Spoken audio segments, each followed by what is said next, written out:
कुछ देर राधिका अपने आंखों के आंसुओं को अपने मैले सफ़ेद दुपट्टे से पोंछा।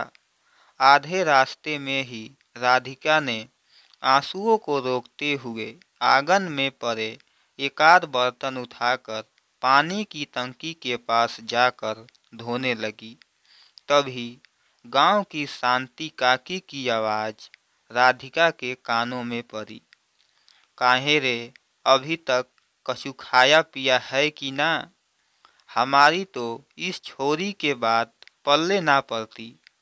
शांति काकी कटोरे में दाल भात निकालती हैं और राधिका से कहती हैं, ले छोरी, सारा खा डाल। राधिका बोलती है, नहीं चाची, मुझे भूख ना है। इतना कहकर राधिका चाची के गले लगकर फफक फफक कर रोने लगी। चाची कलेजे पर पत्थर रखी हुई थी।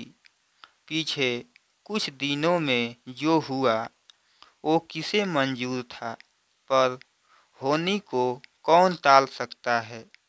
जाने वाले तो चले जाते हैं, पर उनकी यादों को कौन भुला सकता है। कितनी खुशियाँ थीं इस आंगन में। आधे से ज़्यादा लोगों का गुजारा इस हवेली से ही चलता था। कितनी चहल पहल थी इस हवेली में।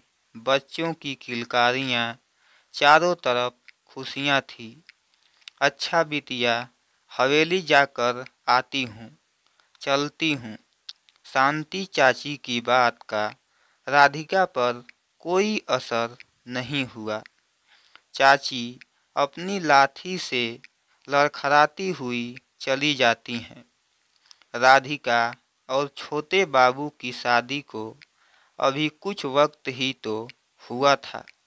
छोटे बाबू और राधिका की शादी लव मैरिज हुई थी। राधिका की माँ छोटे बाबू की हवेली में काम करती थी। कभी कभार जब ज़्यादा काम होता था तो राधिका को भी काम में हाथ बटाने के लिए ले आती। छोटे बाबू जब राधिका को पहली बार देखे तब से उसे पसंद करते थे। कुछ दिन बाद छोटे बाबू ने और राधिका ने शादी कर ली, सब घर वालों की मंजूरी से।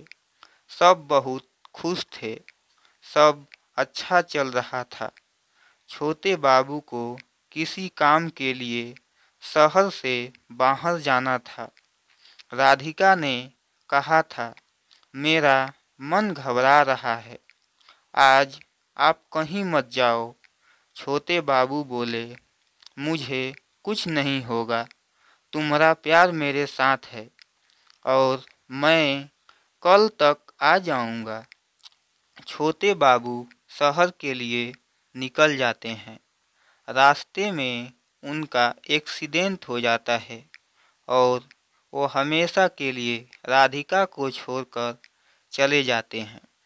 छोटे बाबू के मरने के बाद राधिका का जो हाल हुआ लफ्ज़ों में बयां नहीं किया जा सकता। राधिका को हवेली से बाहर निकाल दिया गया।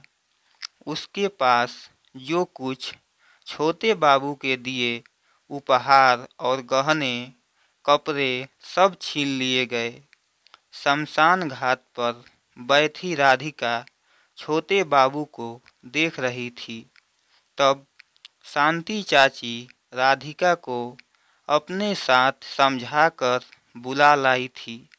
तब से राधिका के पास यादों के आंसू रह गए।